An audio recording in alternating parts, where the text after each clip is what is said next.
கர்ச்சிக்கும் சிங்கம் போல சாத்தான் என்ன செய்யறான்? இதை ஒட்டு கேட்டுக்கிட்டே இருக்கிறான், கூர்ந்து கவனிக்கிறான். இவன் செஞ்சிருவானா? இந்த வசனத்தை அவன் இருதயத்திலிருந்து புறக்கிட்டு போயிடுவான். நல்ல இடத்துல விழக்கூடாது, கொத்தவும் கூடாது, எருப்போடவும் கூடாது, தண்ணீர் அண்டையில் இருக்கவும் கூடாது.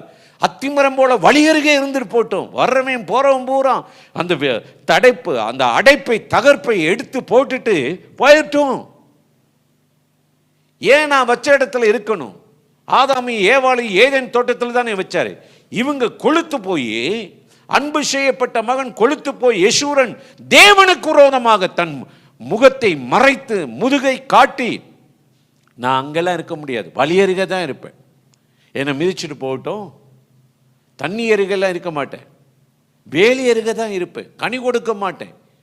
இப்படி சாத்தான் இவங்களுக்குள்ள ஒரு இருமாப்பையும் அகந்தையும் பெருமையும் கொண்டு வந்து அப்படியே இருக்கட்டான்.